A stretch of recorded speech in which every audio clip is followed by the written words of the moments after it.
Muito boa noite, meu irmão, minha irmã, seja muito bem-vindo a mais uma aula de escola dominical da Igreja Presbiteriana de Niterói. É com muita alegria que nós recebemos você para estudarmos a palavra do Senhor.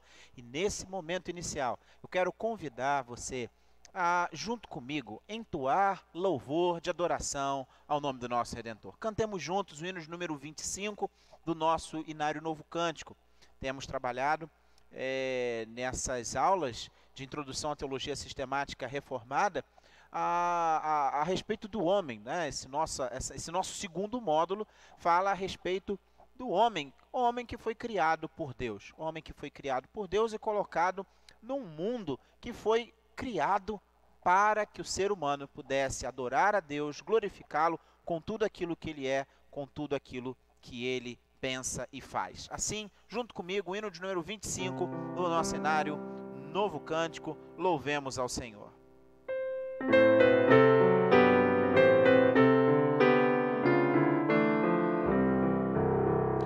Deus do infinito Criador, que deste aos astros seu fulgor, tuas obras te proclamam, ao explorarmos a amplidão, obra sem par das tuas mãos, extasiados te louvamos, aleluia, aleluia, aleluia. Ergue-se o homem para o céu, deixa o planeta em que nasceu, ó conquista sem limites, como haveremos de entender que Deus quisesse aqui viver, Deus eterno entre os homens, aleluia, aleluia, aleluia. Hoje há problemas entre nós, por não ouvirmos tua voz, Pai, perdoa nossas faltas, que nossas vidas em Jesus busquem guarida, paz e luz, em teu nome celebremos, aleluia, aleluia, aleluia. No grande plano divinal, nessa harmonia universal, Deus com grande amor salvou-nos, Ele nos deixa conhecer toda a extensão do seu poder, revelado no universo, aleluia, aleluia, aleluia. Soberano e eterno Deus, Criador dos céus e da terra, te louvamos, te adoramos, nos prostramos diante do Senhor e te rogamos agora a tua iluminação, para que tudo aquilo que pertence à verdade de tua palavra seja transmitido aos nossos corações, na força e no poder de teu Santo Espírito, em nome de Jesus. Amém.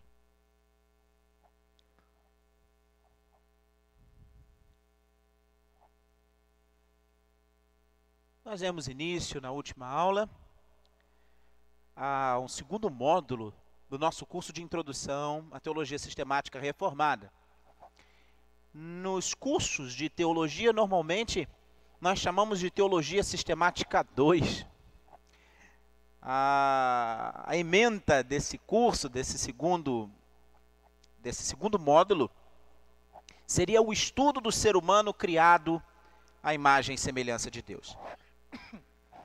Na nossa primeira aula, nós falamos a respeito do conceito de pacto, do conceito de aliança. E por que fizemos isso? Porque para entendermos a narrativa bíblica quanto à criação, nós precisamos entender o seu contexto. Nós precisamos entender o porquê ela ali foi colocada. A narrativa da criação, ela não é simplesmente o contar uma história, simplesmente contar a origem de todas as coisas, mas, sobretudo, contar a origem de todas as coisas para descrever a respeito do Deus que se relaciona com o ser humano. E eu e você estamos inseridos num pacto, numa aliança que foi firmada com o ser humano criado à imagem e semelhança de Deus. Na aula de hoje, então, vamos tratar a respeito da narrativa da criação, mais propriamente. E eu convido você, junto comigo, a ler os capítulos 1 e 2 do livro das origens, do livro do Gênesis, e assim estudarmos as Sagradas Escrituras nesta aula. Nos diz assim a palavra de Deus, Gênesis capítulo 1. No princípio criou Deus os céus e a terra, porém estava sem forma e vazia, havia trevas sobre a face do abismo e o Espírito de Deus pairava por sobre as águas. Disse Deus, haja luz, e houve luz. E viu Deus que a luz era boa, e fez separação entre a luz e as trevas. Chamou Deus a luz dia, e as trevas noite. Houve tarde e manhã o primeiro dia. E disse Deus, haja firmamento no meio das águas, e separação entre águas e águas. Fez, pois, Deus o firmamento, e separação entre águas debaixo do firmamento, e as águas sobre o firmamento, e assim se fez. E chamou Deus ao firmamento céus. Houve tarde e manhã o segundo dia. Disse também Deus, ajuntem-se as águas debaixo dos céus num só lugar, e apareça a porção seca, e assim se fez. A porção seca chamou Deus terra, e ao ajuntamento das águas mares, e viu Deus que isso era bom. E disse, produz a terra relva, ervas que deem semente, e árvores frutíferas que deem fruto, segundo a sua espécie, cuja semente esteja nele sobre a terra. E assim se fez. A terra, pois, produziu relva, ervas que davam semente, segundo a sua espécie, árvores que davam fruto, cuja semente estava nele, conforme a sua espécie. E viu Deus que isso era bom. Houve tarde e manhã o terceiro dia. Disse também Deus, haja luzeiros no firmamento dos céus para fazerem separação entre o dia e a noite, e sejam eles para sinais, para estações, para dias e anos, e sejam para luzeiros no firmamento dos céus, para iluminar a terra. E assim se fez. Fez Deus os dois grandes luzeiros, o maior para governar o dia e o menor para governar a noite, e fez também as estrelas, e os colocou no firmamento dos céus para iluminarem a terra, para governarem o dia e a noite, e fazerem separação entre a luz e as trevas. E viu Deus que isso era bom. Houve tarde e manhã o quarto dia. Disse também Deus, povoem-se as águas de enxames de seres vivos, e voem as aves sobre a terra, sobre o firmamento dos céus. Criou, pois, Deus os grandes animais marinhos e todos os seres viventes que rastejam, os quais povoavam as águas segundo as suas espécies, e todas as aves segundo as suas espécies. E viu Deus que isso era bom. E Deus os abençoou, dizendo, sede fecundos, multiplicai-vos e enchei as águas dos mares, e na terra se multipliquem as aves. Houve tarde e manhã o quinto dia. Disse também Deus, produza a terra seres viventes, conforme a sua espécie, animais domésticos e répteis, e animais selváticos, segundo a sua espécie, e assim se fez. E fez Deus os animais selváticos, segundo a sua espécie, e os animais domésticos, conforme a sua espécie, e todos os répteis da terra, conforme a sua espécie, e viu Deus que isso era bom. Também disse Deus, façamos o homem, a nossa imagem, conforme a nossa semelhança. Tenha ele domínio sobre os peixes do mar, sobre as aves dos céus, sobre os animais domésticos, sobre toda a terra e sobre todos os répteis que rastejam pela terra. Criou Deus, pois, o homem à sua imagem, a imagem de Deus o criou. Homem e mulher os criou. E Deus os abençoou e lhes disse, sede fecundos, multiplicai-vos, enchei a terra e sujeitai-a, dominai sobre os peixes do mar, sobre as aves dos céus e sobre todo animal que rasteja pela terra. E disse Deus ainda, eis que vos tenho dado todas as ervas que dão semente e se acham na superfície de toda a terra, todas as árvores em que há fruto que dê semente, e isso vos será para mantimento, e a todos os animais da terra, e a todas as aves dos céus, e a todos os répteis da terra em que há fôlego de vida. Toda a erva verde lhe será para mantimento, e assim se fez. Viu Deus tudo quanto fizera, e eis que era muito bom. houve tarde e manhã o sexto dia. Assim, pois, foram acabados os céus, e a terra e todo o seu exército, e havendo Deus terminado no dia sétimo a sua obra que fizera, descansou nesse dia de toda a sua obra que tinha feito. E abençoou Deus o dia sétimo e o santificou, porque nele descansou de toda a obra que como Criador fizera. Antes de prosseguirmos a leitura, uma nota importante. Entre os estudiosos, entre os teólogos, há aqueles que acreditam que há uma mudança do capítulo 1 para o capítulo 2, a partir do versículo 4. Que o capítulo 1 e o capítulo 2, 1 ao verso 3, tem uma primeira narrativa de criação, enquanto o capítulo 2, do verso 4 ao verso 25, teria uma segunda narrativa. Então, aqueles que assim interpretam, diriam que o que está descrito no capítulo 1, versículo 26, não teria acontecido no sexto dia, tá? Que é a criação do homem. Homem e mulher os criou. Não interpretamos neste curso dessa forma. Entendemos que a narrativa do capítulo 2, verso 4 ao verso 25, é um detalhamento de Gênesis capítulo 1, verso 25 ao verso 28. O ser humano foi criado no sexto dia e, dada a importância da criação do ser humano, dado ao caráter diferenciado da criação do ser humano, dado ao caráter pactual da relação de Deus com o ser humano, sendo o ser humano mediador na gerência da criação, como vimos na última aula, assim, Gênesis capítulo 2, verso 4 ao verso 25, são um detalhamento. Portanto, não se trata de uma narrativa diferente da criação, mas um detalhamento da narrativa da criação do homem. E assim eu passo a ler com você Gênesis capítulo 2, verso 4 a 25, dada essa consideração. Esta é a gênese dos céus e da terra, quando foram criados, quando o Senhor Deus os criou. Não havia ainda nenhuma planta do campo na terra, pois ainda nenhuma erva do campo havia brotado, porque o Senhor Deus não fizera chover sobre a terra e também não havia homem para lavrar o solo. Mas uma neblina subia da terra e regava toda a superfície do solo. Então formou o Senhor Deus ao homem do pó da terra, e lhe soprou nas narinas o fôlego de vida, e o homem passou a ser alma vivente. E plantou o Senhor Deus um jardim no Éden, da banda do Oriente, pôs nele o homem que havia formado. Do solo fez o Senhor Deus brotar toda a sorte de árvores agradáveis à vista e boas para o alimento, também a árvore da vida no meio do jardim, e a árvore do conhecimento do bem e do mal. Saiu um rio do Éden para regar o jardim, dali se dividia, repartindo-se em 4 braços. O primeiro chama-se Pison, que é o que rodeia a terra de Avilá, onde há ouro. O ouro dessa terra é bom. Também se encontra o laubidélio, a pedra de ônix. O segundo rio chama-se Gion, e o que circunda a terra de Cuxi. O nome do terceiro rio é Tigre, e o que corre pelo oriente da Assíria. E o quarto é o Eufrates.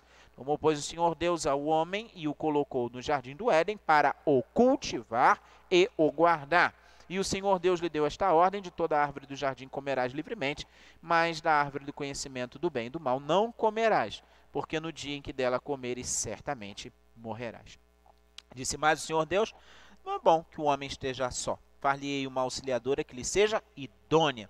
Havendo, pois, o Senhor Deus formado da terra todos os animais do campo e todas as aves do céu, trouxe-os ao homem para ver como este lhe chamaria. E o nome que o homem desse a todos os seres viventes, esse seria o nome deles. Deu nome o homem a todos os animais domésticos, as aves do céu e a todos os animais selváticos. Para o homem, todavia, não se achava uma auxiliadora que lhe fosse idônea. Nota: uma outra possível tradução, inclusive mais exata, seria coadjuntora idônea. Portanto, alguém que lhe fosse compatível, alguém que lhe fosse idôneo, alguém que lhe fosse compatível, do mesmo tipo. Então o Senhor Deus fez cair pesado sono sobre o homem, e este adormeceu, tomando uma das suas costelas, e fechou o lugar com carne. E a costela que o Senhor Deus tomara ao homem, transformou numa mulher e lá trouxe. E disse o homem: esta, afinal, é o osso dos meus ossos, carne da minha carne, chamar-se-á varoa, porquanto do varão foi tomada. Por isso deixa o homem pai e mãe, se une à sua mulher, tornando-se os dois uma só carne. Ora, um e o outro, o homem e sua mulher, estavam nus e não se envergonhava. Bem, vamos à nossa exposição então, depois dessa leitura. Quero lembrar você, meu querido, que no estudo bíblico o mais importante é sempre lermos as Escrituras. Antes de mais nada, eu quero fazer uma observação. Muitas vezes, quando se aborda o tema da criação, a única coisa que discutimos é como ocorreu. E diante da teoria da evolução muito conhecida e difundida, há cristãos que chegam muitas vezes a ficar assustados e preocupados, assumindo uma posição de defesa da narrativa da criação, conforme lemos no texto do Gênesis, de forma muito combativa e de forma amedrontada, na verdade. Muito mais do que uma questão apologética, que é necessária, que é importante, veremos isso em outras aulas, mas muitas vezes alguns tornam-se violentos nas suas posições e até irracionais. Não existe um consenso entre os teólogos cristãos quanto ao como. Nós compartilhamos uma crença certa enquanto cristãos. Deus é o Criador de todas as coisas. E aqui é importante nós pontuarmos duas coisas. A primeira é que, à luz da revelação especial, nós entendemos pela fé que Deus é Criador. Peço a você que abra comigo a Sagrada Escritura, na Epístola aos Hebreus, no capítulo 11, do verso 1 ao verso 3, porque lá nós encontramos a seguinte afirmação: Ora, a fé é a certeza de coisas que se esperam, convicção de fatos que se não veem, pois pela fé os antigos obtiveram bom testemunho. Verso 3. Pela fé entendemos que foi o universo formado pela palavra de Deus, de maneira que o visível veio a existir das coisas que não aparecem. No que se refere aos argumentos racionais, aqui temos o argumento da Sagrada Escritura, a única e infalível regra de fé e prática do cristão, mas naquilo que se refere a argumentos racionais, a filosofia pode nos ajudar um pouco. Uma lei absoluta da ciência, da lógica, diz que ex nihilo nihil fit. Em outras palavras, a partir do nada, nada procede. O nada não pode formar coisa alguma. Não pode rir, não pode entoar, não pode cantar, não pode chorar, não pode trabalhar, dançar ou respirar. O nada, nada pode criar. O nada não pode fazer nada porque é nada. O nada não existe. O nada não tem nenhum poder porque não tem existência. Assim, para que alguma coisa procedesse do nada, teria de possuir o dom da autocriação. Teria que ser capaz de criar a si mesmo ou trazer a si mesmo a existência. Isso é um completo absurdo, porque se alguma coisa criasse ou produzisse a si mesmo, ela teria que existir antes disso. Mas se algo não existe, não tem necessidade de ser criado. Ou melhor, se algo já existe, não tem necessidade de se autocriar, porque já existe. E por outro lado, algo não pode existir, senão não pode se criar, se não existe. É contraditório, não bate. Simples assim. Essa ideia, ela viola uma das mais fundamentais de todas as leis da razão e da ciência, que é a lei da não contradição. Quanto ao como, então, o fato é que o universo não veio do nada. Deus, que é incriado, que como vimos no primeiro módulo, quando falamos a respeito do ser de Deus, nós estudamos que Deus, ele é autoexistente, ele é eterno, ele não foi criado, ele não passou a existir, ele sempre existiu. Deus, então, é a origem de tudo que existe. Deus está por detrás de tudo que foi criado. Quanto ao como isso aconteceu, nós temos hoje pelo menos 3 ideias gerais que podem ser estudadas num excelente livro publicado pela editora Vida Acadêmica, chamado Criação e Evolução. Quais são esses 3 pontos de vista? Primeiro, é daqueles que sustentam que a criação é recente, portanto a Terra é nova e tem algo entre 5 a 6 mil anos, o que implica em que a narrativa de Gênesis que nós acabamos de ler, ela é literal. E, portanto, Deus criou todas as coisas como elas são nos 6 dias literais descritos no capítulo 1 de Gênesis, ou seja, dias de 24 horas. Há uma segunda posição que defende a ideia de que a criação ela é progressiva. Em outras palavras, a Terra ela é antiga. Ela teria, de fato, milhares, milhões, talvez bilhões de anos. E os dias de Gênesis não seriam literalmente de 4 horas, mas a narrativa que aqui nós lemos, elas contêm uma ordem lógica de criação, e, portanto, a ação divina não estaria limitada aos nossos padrões de medição de tempo. O que teria acontecido seria uma combinação de intervenção sobrenatural, o Deus pessoal, o Deus autoexistente, criou todas as coisas e conduziu providencialmente para que parte do universo se desenvolvesse de forma providencial.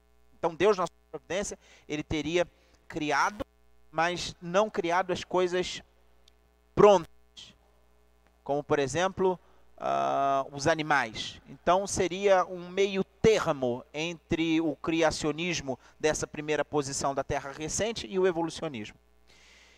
E nós temos ainda o chamado teísmo evolucionista, também chamado de criação evolutiva, que nega a existência de Deus. Pelo contrário, são cristãos que creem que Deus existe, mas não negam a teoria da evolução. Eu tenho espaço aqui, na aula de hoje, para detalhar cada uma dessas visões. Mas, de forma geral, a teologia reformada conservadora, ela é criacionista da Terra jovem e entende literalmente a narrativa de Gênesis.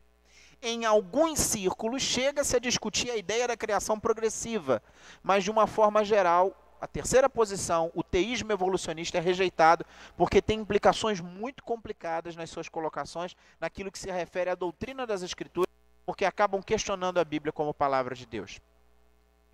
Só que as disputas em torno dessas questões são tantas que se perde a conta delas. E em meio a tantas discussões, fica esquecida completamente a mensagem que a narrativa de Gênesis traz. Hoje, a minha preocupação nesse estudo não é quanto ao como, mas a minha preocupação é quanto às lições que tiramos na narrativa do Gênesis. É claro que eu quero deixar bem claramente que a discussão do como se deu a criação, ela é importante, ela tem o seu lugar, e cabe um estudo especial, detalhado só sobre isso. Hoje nós vamos analisar a seguinte questão: o que a narrativa da criação no livro do Gênesis tem a dizer para os nossos dias? Tudo aquilo que nós lemos nos leva a considerar algumas coisas. Primeiro, Deus é o principal na criação. Deus é o principal na história, é o principal na providência, é o principal na redenção. O termo Deus, ele exerce a função de sujeito na primeira sentença da Bíblia. No princípio, criou Deus os céus e a terra. Deus é o sujeito de toda a Bíblia, Deus é o sujeito de toda a história, e é por isso que ele precisa ser o principal na vida de cada um. Somente Deus existia no princípio. Enquanto Deus não falou, nada existiu. A criação, ela faz parte da história na qual Deus é o início absoluto. Uma segunda observação é que Jesus participou da criação. Antes que o mundo fosse criado, Jesus Cristo já existia. Ele estava com Deus, ele participou da criação, e foi por meio dele que Deus criou tudo no céu e na terra. Quando você abre a sua Bíblia no Evangelho de João, no capítulo 1, nós temos nos Evangelhos uma correlação com o livro do Gênesis. João, capítulo 1, afirma: no princípio era o verbo estava com Deus e o verbo era Deus. Ele estava no princípio com Deus. Quando você vai abrir as epístolas de Paulo, mais especificamente a epístola aos Colossenses, capítulo 1, versículo 15 e versículo 16, nós lemos o seguinte: ele, Jesus, é a imagem do Deus invisível, o primogênito de toda a criação. Não no sentido de ter sido o primeiro a ser criado, mas no sentido de ter a primazia, no sentido de ele estar ali primeiro, no sentido de que tudo foi criado em primeiro lugar para ele, pois nele foram criadas todas as coisas nos céus, sobre a terra, as visíveis e as invisíveis, sejam tronos, sejam soberanias, quer principados, quer potestades, tudo foi criado por meio dele e para ele. Alguns fatos sobre Deus que também nós percebemos na narrativa de Gênesis capítulo 1 e capítulo 2. Deus é onipotente. Criar é fazer alguma coisa do nada, e somente Deus pode fazer alguma coisa do nada. O Criador, ele fez tudo do nada, e assim ele tem o poder de fazer tudo aquilo que quiser sobre a sua obra criada. Deus é onipotente. Deus é onisciente. Ninguém ensinou a Deus como fazer os céus, como fazer a terra. Ele sabia e entendia plenamente, sem ter ninguém para ensinar o que ele deveria fazer. Deus é onipresente, ele não precisa subir para alcançar lugares altos, ele não precisa andar ou voar para chegar a algum lugar. Deus está em todo lugar, ele conhece todas as coisas e ele está em todo o lugar. Também aprendemos a respeito da santidade de Deus, porque ele é perfeito e bom, por isso tudo aquilo que ele fez é absolutamente perfeito. No princípio, nada no mundo animal machucaria ou faria mal ao homem. Espinhos, abrolhos, ervas daninhas, frutas venenosas não cresciam como crescem agora. Você lê isso no capítulo 1 do Gênesis, no versículo 31, quando diz: viu Deus tudo quanto fizera, e eis que tudo era muito bom. Deus é um Deus que fez uma criação perfeita para o ser humano poder viver num habitat perfeito, porque o nosso Deus é um Deus amoroso e um Deus bondoso. Deus é um Deus de ação. Deus criou, Deus fez, Deus disse, Ele chamou, Ele pôs, Ele abençoou. Perceba os verbos que são utilizados a respeito das ações de Deus. Outra importante observação: a Trindade, o Deus que é Pai, Filho e Espírito Santo. Ainda a nossa compreensão sobre isso seja progressiva, porque nós fomos tendo acesso ao conhecimento do Pai, Filho e Espírito Santo na medida em que a revelação se desenvolveu. Pai, Filho e Espírito Santo estavam ali presentes, eles são antes da criação. Nós lemos isso no capítulo 1, verso 26, quando o plural majestático é utilizado: façamos o homem à nossa imagem. Deus Pai, Filho e Espírito Santo falando entre si. Algo também interessante a ser observado nessa narrativa é que Deus é um Deus de lei e de ordem. A criação, ela veio à existência segundo uma ordem crescente de dignidade, até a criação do homem, imagem de Deus e administrador da criação. Deus fez o sol nascer e depois cada dia, ele fez a lua e as estrelas para seguirem o mesmo caminho ano após ano, e pela fé nós entendemos que Deus é o Criador. A Bíblia ensina que tudo foi criado por Deus, e é pela fé que nós cremos nisso. A ciência, ela é importante, ela não pode ser desprezada, e todo cristão que compreende que foi criado à imagem e semelhança de Deus, com inteligência e com sabedoria, ele valoriza a ciência. Mas é pela fé que nós cremos que Deus criou todas as coisas. O valor real do homem, ele é determinado na medida em que aqui vemos ele como obra da criação, à luz da maneira como Deus avalia o ser humano.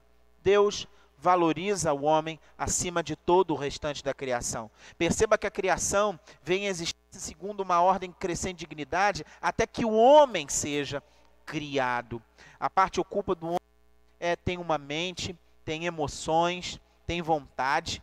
Nós fomos criados à imagem e semelhança de Deus. Nós fomos também criados com um corpo que foi criado para ser a casa dessa parte que foi criada à imagem e semelhança de Deus. Então nós temos emoções, nós temos os nossos sentimentos, nós temos inteligência, nós temos intelecto, e isso tudo com a nossa vontade, forma a nossa personalidade. Nós somos seres espirituais, criados à imagem e semelhança de Deus, e Deus é espírito, e importa que ele seja adorado em espírito e em verdade. Mas Deus também fez um corpo, nos deu um corpo, e esse corpo também viu Deus que era muito bom. E falando em corpo, algo interessante entra na história, porque corporalmente falando, em termos anatômicos, em termos, né, da nossa anatomia, a narrativa de Gênesis 2 fala que não havia ninguém que fosse compatível, que fosse idôneo com o homem. E assim temos a narrativa da criação da mulher. Ambos feitos à imagem e semelhança de Deus. Ambos com dignidade própria, mas ambos formam a humanidade. E Deus criou o ser humano, homem, macho e fêmea, mulher, os criou. De toda a criação, só o ser humano foi feito à imagem de Deus. E esse Deus estabelece, assim como Deus é Pai, Filho e Espírito Santo e é eternamente relacionável, não permite que o homem ele não tenha também uma relação com um semelhante seu. E assim Deus traz para Adão Eva.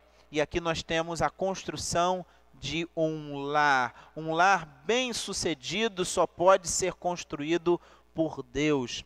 E aqui nós temos algumas lições interessantes sobre a relação do ser humano. Tantas e tantas vezes o ser humano se apressa para encontrar um companheiro, uma companheira, mas perceba que o que Deus faz para criar a companheira é fazer com que o homem adormeça, né? Nós não precisamos ter pressa para encontrar o cônjuge, para encontrar aquele que vai nos completar. O casamento, ele é uma criação de Deus e precisa depender da atuação de Deus. E é esse Deus que, criando homem e mulher, cria não somente o casamento, mas cria a família. É Deus quem é o criador da família. É Deus, portanto, quem orienta como uma família deve funcionar. E nós temos alguns passos interessantes. O primeiro é o passo de deixar os pais. O texto bíblico vai nos falar que os filhos, os bebês, as crianças e mesmo os jovens, eles precisam dos pais. O núcleo parental, o pai e a mãe, eles são importantes, mas chega um momento, chega uma hora de maturidade, que homem e mulher devem deixar seus pais e assim se unirem, e assim o casamento ele vai substituir essa relação. Não que não deva ter, né, como bem sabemos, respeito e dignidade dos filhos para com os pais. Pais não podem e não devem ser abandonados no sentido afetivo e mesmo no sentido material, se for necessário, pelos filhos. A questão não é essa. Mas agora nós temos um novo núcleo familiar em que homem e mulher se unem e eles precisam dar preferência a essa relação, tendo independência, tendo maturidade. É uma maturidade social que envolve também maturidade espiritual. Unir-se quer dizer colar, cimentar. Jesus usou o texto de Gênesis para explicar o porquê que o casamento deve permanecer enquanto homem e mulher tiverem vida, porque eles se tornam uma só carne. E essa é uma parte importante também da vida a dois. Muito se tem considerado de forma equivocada que a relação sexual é manchada em si mesma pelo pecado. E isso não é verdade. As imoralidades que temos são uma deturpação do plano de Deus para o sexo. O plano de Deus para um casal é que haja relação. E isso é muito bom também. Sexo dentro do casamento é bom. No princípio, Deus fez a família para ser a prioridade do ser humano. O relacionamento mais importante para alguém casado é com o seu próprio cônjuge. E assim, ao casar-se, homem e mulher passam a ter um nível de intimidade muito grande, mental, física e espiritual. E assim nós temos a família instituída por Deus. E a própria relação sexual, ela permite que haja o cumprimento da ordem dada por Deus ao ser humano, que ele se multiplique. Não há razão, então, de haver vergonha quanto a esse assunto dentro do casamento.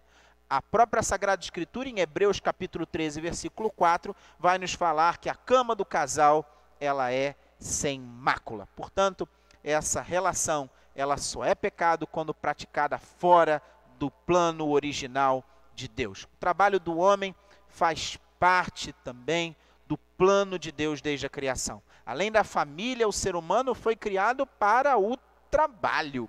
Isso mesmo. O homem tinha a tarefa de cultivar e guardar a terra, como está descrito em Gênesis capítulo 2, verso 15. Deus deu ao homem a responsabilidade de ser o mordomo da criação, o gerente da criação. O homem foi feito para cuidar das coisas que aqui existem, para ser o administrador sobre a vegetação e sobre os animais, e assim a terra ela estaria sujeita ao homem, e o homem teria o domínio sobre os animais. Desde a criação, Deus então estabeleceu limites ao homem que são limites para a sua própria proteção. Nós lemos no capítulo 2, no versículo 16 e no versículo 17, a limitação quanto a comer da árvore do conhecimento do bem e do mal. Deus é aquele Deus que estabelece leis, regras, mandamentos, estatutos e juízos, aqueles que são seus, não porque é um Deus proibitivo, mas porque é um Deus que traz limitações protetivas, porque Ele ama o ser humano. A obra da criação, ela foi completada e selada pelo descanso do Senhor, e a gente precisa perceber aqui que então Ele cessou a atividade da criação, né? Nesse sentido original. É óbvio que Deus, naquilo que se refere, por exemplo, à multiplicação do ser humano e dos animais que existem, Ele continua criando nesse sentido, mas não da sua criação original. Deus agora ele cria o universo com a capacidade de reprodução, e é claro, isso vem dele, desse poder criador, mas aí da criação a gente tem uma transição para a providência, esse Deus providencial que pelo seu poder estabelece leis, né, no universo para que o universo seja sustentado e progrida, mas o fato é que Deus ao sétimo dia descansa. Esse repouso ele tem significado quanto à realização completa de Deus, e não no sentido de inatividade, né, não no sentido de marasmo, né? Deus é o Deus que nutre aquilo que cria. Portanto, Deus, ele continua trabalhando num sentido. Então, a que se refere esse repouso? Se refere ao prazer de Deus na sua criação. Se refere ao desfrutar, Deus desfrutando da criação. E claro, naquilo que se refere a um mandamento para o homem, é claro, eu e você precisamos de descanso. E esse descanso envolve ter prazer na criação de Deus e no próprio Deus. Durante o Antigo Testamento, o povo de Deus descansava do seu trabalho no sétimo dia e o separava para cultuar o Criador. Agora, precisamos lembrar que a palavra sábado, além de designar na língua hebraica um dia da semana, sobretudo significa descanso, é isso que significa Shabá. Então o sábado, esse sábado, né, esse dia que foi colocado como lei ao ser humano lá no livro do Êxodo, ele tem sua origem aqui no livro do Gênesis como um estatuto de Deus para que o homem descanse em Deus e para descansando em Deus desfrutar da criação de Deus. No Novo Testamento, nós temos uma mudança, o povo de Deus, os discípulos de Jesus, começam a se reunir para adorar a Deus e assim descansar no primeiro dia da semana. Nós não temos uma mudança do princípio do Shabá, que é o princípio do descansar em Deus, folgar em Deus, cultuar a Deus e desfrutar Deus. Só uma mudança no dia, e isso com um estabelecimento colocado. Por que eles se reuniam no primeiro dia da semana? Para cultuar a Deus, porque foi o dia em que Jesus Cristo ressuscitou. Nós, do Novo Testamento, povo da aliança, povo de Deus, salvos em Cristo Jesus, nós cumprimos com o Shabá, literalmente nesse sentido de descansar no Senhor e para o Senhor, separando um dia para desfrutar da criação de Deus e para folgar em Deus, glorificando-o e exaltando-o. Queridos, vamos caminhar então para a nossa aplicação. A partir de tudo isso que falamos a respeito da criação de Deus, o que aprendemos? Duas coisas precisam ser destacadas quando nós falamos que Deus viu que era bom. Deus é o criador das coisas materiais. Deus é o criador das coisas materiais. E não somente isso, precisamos destacar que as coisas materiais são boas porque elas têm origem divina. Cai por terra aquela ideia costumeira que alguns têm de que existe uma realidade espiritual boa e uma realidade material má. Não é assim. Segundo as Sagradas Escrituras, nós entendemos que quando nós desfrutamos das coisas boas da criação com alegria, reverência e gratidão, nós desfrutamos da criação como uma dádiva de Deus para o ser humano. Nossa alegria não está na criação em si mesma, não está nas coisas materiais, mas está em Deus que criou essas coisas para nós desfrutarmos. A boa criação de Deus, feita para a felicidade do ser humano, não pode ser utilizada para a satisfação do egoísmo e da vaidade, como é por alguns. E nesse aspecto, a nossa atitude enquanto crentes, enquanto cristãos, precisa ser diferente. Nós precisamos defender o bom uso da natureza, com respeito, com amor, com justiça, e por isso precisamos nos preocupar com a preservação da natureza. O mundo, queridos, tem sido despertado para uma consciência ecológica por causa do agravamento da condição ambiental. E eu e você como cristãos, será que isso não deve partir de nós? Somos nós quem devemos nos interessar cada vez mais por esse assunto. Nós quem devemos lutar pela preservação da criação de Deus. Segundo lugar, na segunda aplicação fundamental, é que o ser humano foi criado para viver em comunidade. A Bíblia não diz que Deus criou somente a natureza. Deus criou os seres humanos e fica claro na narrativa do Gênesis que Deus se preocupou com a solidão do homem. Não é bom que o homem viva só. Deus criou a mulher também, orientou que eles fossem fecundos, se multiplicassem, assim enchessem a terra. E isso traz uma mensagem importante para os nossos dias. Nós vivemos numa sociedade tremendamente competitiva. O outro é sempre visto como um adversário, como um inimigo. O outro é visto como uma ameaça para a nossa posição, uma ameaça para o nosso emprego, uma ameaça para o nosso bem-estar. Muitas vezes, as outras pessoas, o próximo, é considerado como um ser que tem que ser vencido. E assim, eu e você, vencendo os outros, conseguimos um lugar ao sol. Não foi essa a intenção de Deus na criação. Deus criou homem e mulher para serem companheiros um do outro. Deus fez homem e mulher para que eles vivessem em comunidade, debaixo da ótica divina. Nós existimos para sermos amigos, irmãos, criaturas que são solidárias umas às outras, que se apoiam umas às outras, que abençoam umas às outras. Terceira observação, terceira aplicação, está relacionada ao trabalho. A Bíblia diz que ainda que Deus colocou o ser humano ali no jardim para cultivar e guardar, né? Em Gênesis 2,16. Isso indica que Deus não criou o ser humano para que ele ficasse sem fazer nada. Ao contrário, Deus atribuiu ao ser humano uma tarefa. E quando ele fez isso, ele fez do ser humano gerente da criação.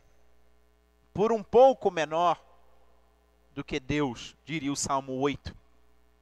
No sentido de ele ser o representante de Deus na administração da natureza. E o que temos visto? Trabalho, tantas vezes, tem sido fonte de sofrimento e de injustiça.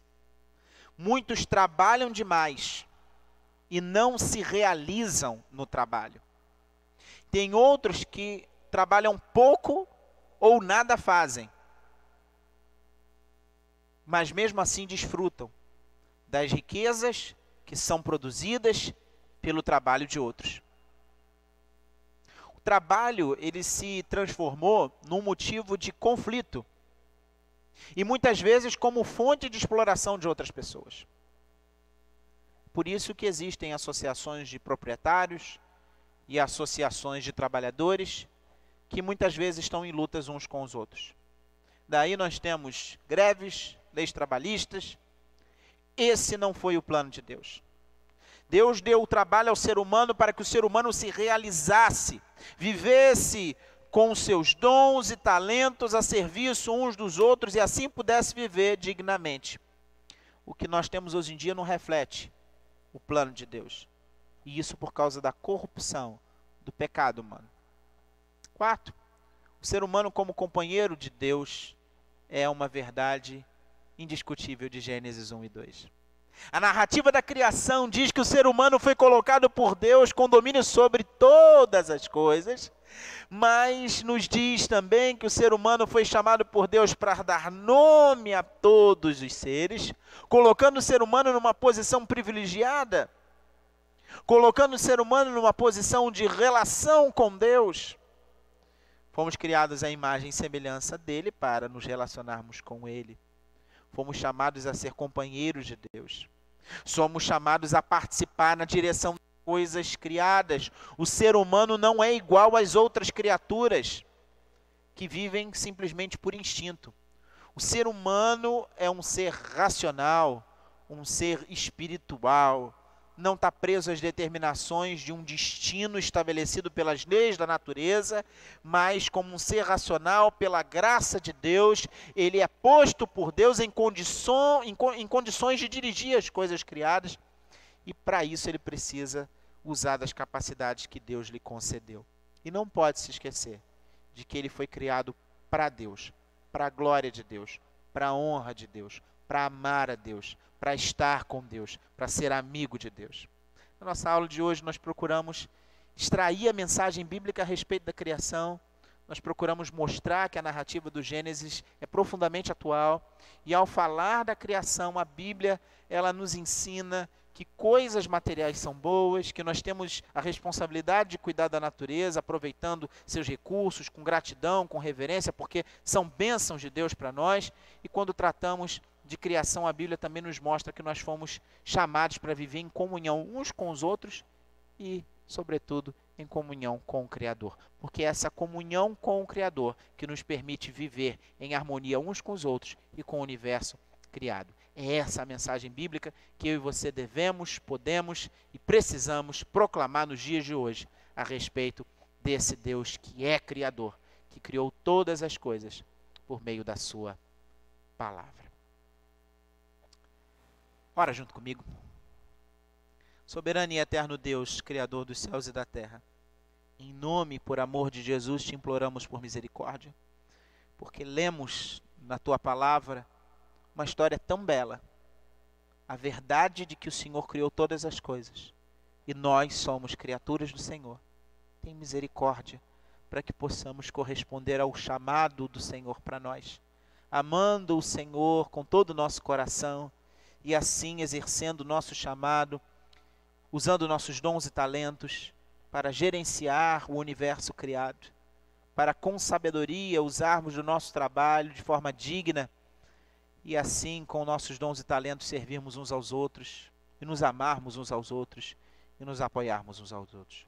Que o teu nome seja exaltado e glorificado. Em nome de Jesus. Amém.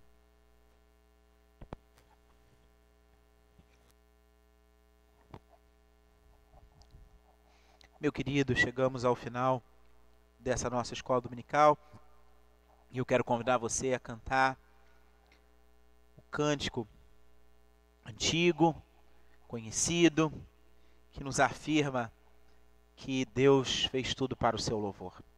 E é por isso que nós louvamos a Deus. E confiando na providência de Deus, nós, membros da Igreja Presbiteriana de Niterói, consagramos a Deus os nossos dízimos, as nossas ofertas, junto com as nossas vidas. O Ministério da Igreja Presbiteriana de Niterói teve prosseguimento mesmo em meio à pandemia, seja através da atividade de seus funcionários, atividade de seus pastores, o abençoar pessoas através da distribuição de cestas básicas, o sítio presbiteriano, o acampamento da igreja. Irmãos queridos, é dever e privilégio do membro da igreja contribuir com seus dízimos e ofertas. Claro que você, meu amigo que nos visita, não precisa se sentir constrangido a isso, de forma alguma. Nós cremos no Deus que providencia tudo o que precisamos. Mas se você desejar participar desse momento, que o faça com liberalidade de coração e também com alegria. Cantemos juntos, não há Deus maior.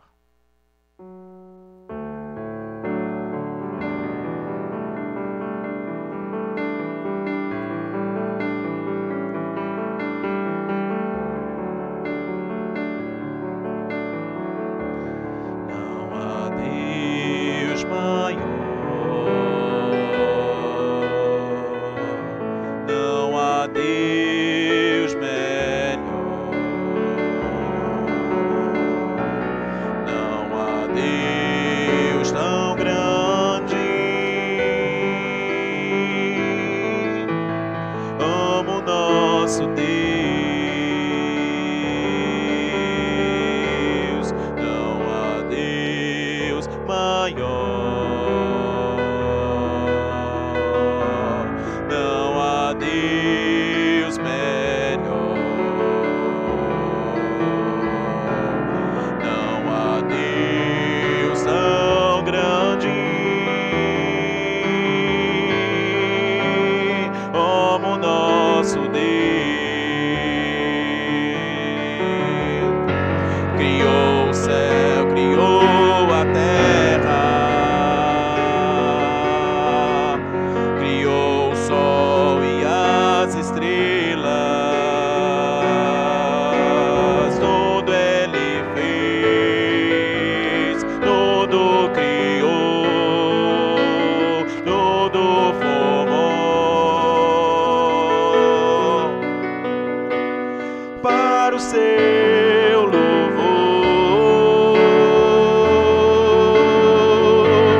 para o seu louvor,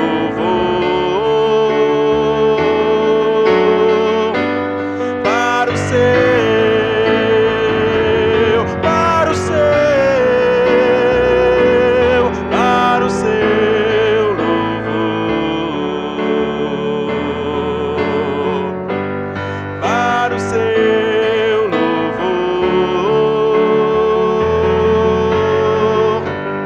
para o seu louvor,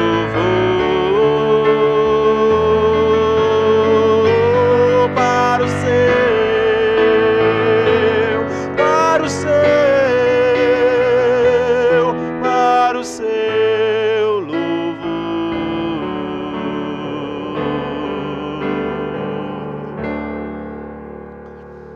Próxima quarta-feira, às 19 horas, aqui presencialmente.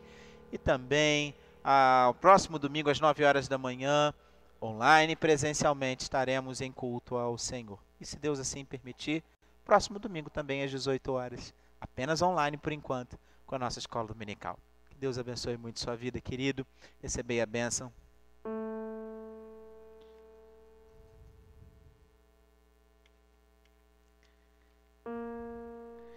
E o Senhor te abençoe e te guarde.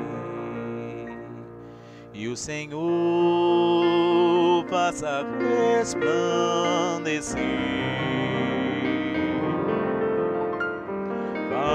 faça resplandecer sobre ti o seu rosto e tenha misericórdia de ti. Que o Senhor sobre ti levante o seu rosto e te dê a paz.